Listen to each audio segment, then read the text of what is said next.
विदेश मंत्री doctor S Jaishankar शनिवार को पुणे में थे। एक कार्यक्रम के दौरान जयशंकर से एक अनोखा सवाल पूछा गया। ऑडियंस में मौजूद एक व्यक्ति ने जानना चाहा, 140 करोड़ लोगों के देश में हमारे पास सिर्फ एक डॉक्टर जयशंकर है।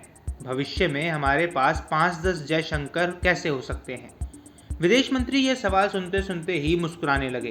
तालियों की गूंज के बीच माइक उठाते ही उन्होंने कहा, उन्हें जवाब की ज़रूरत नहीं, वे जानते हैं, वे हमसे आगे हैं।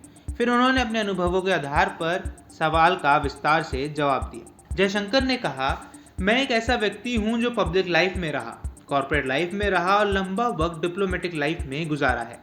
मैं वास्तव में अपने देश को लेकर बेहद आशान्वित हूं और इसकी मुख्य वजह है इस देश का युवा, उनका जो सामर्थ्य है, उनका जो आत्मविश्वास है।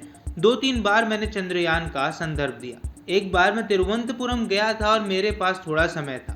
वहाँ एक इंस्टीट्यूट में जो स्पेस प्रोग्राम के लिए ट्रेनिंग स्कूल जैसा है, वहाँ के सारे लोग 20 से कम उम्र के होंगे। वहाँ जो कुछ मैंने देखा मेरे लिए बेहद प्रभावशाली था। उनके पास केवल आईपी नहीं थी, उन्होंने ऐसी चीज़ें बनाई जो स्पेस क्राफ्ट पर लगी हैं और अंतरिक्ष में गई हुई हैं। जयशंकर ने एक और किस्सा सुनाते हुए बताया कि मैंने इंटरनेशनल रिलेशंस में मास्टर डिग्री ली और उस समय मेरा विचार वास्तव में पढ़ाने का था, इसलिए मैंने मास्टर्स डिग्री के बाद भी डिग्री हासिल की। इसी दौरान मैंने यूपीएससी की परीक्षा दी।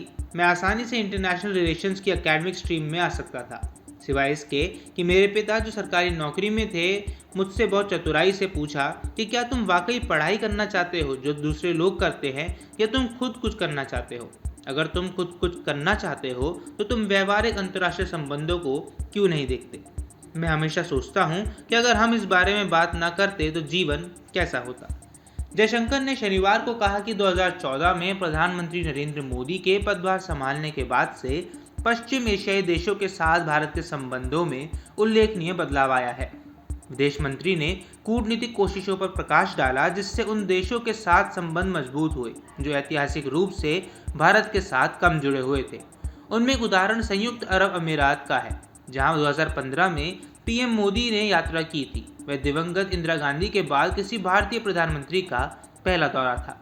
जयशंकर ने कहा कि यूएई की निकटता के बावजूद उससे जुड़ने के लिए बहुत कम प्रयास किए गए थे। विदेश मंत्री के मुताबिक भारत को अपने पड़ोसियों के साथ एक जटिल इतिहास रहा है, लेकिन हाल ही के घटनाक्रमों ने देशों को नई दिल्ली के साथ अपने रिश्तों पर फिर से सोचने के लिए प्रेरित किया है, खासकर चीन के बढ़ते प्रभाव के मद्देनजर।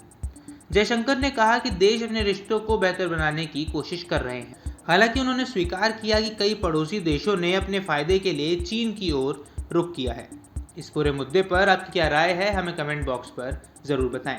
देश दुनिया की तमाम खबरों के लिए न्यूज़ स्टेट चैनल को सब्सक्राइब करना न भूलें। न्यूज नेशन अब व्हाट्सएप पर खबरों के ताजा अपडेट के लिए न्यूज नेशन के इस क्यूआर कोड को स्कैन करें।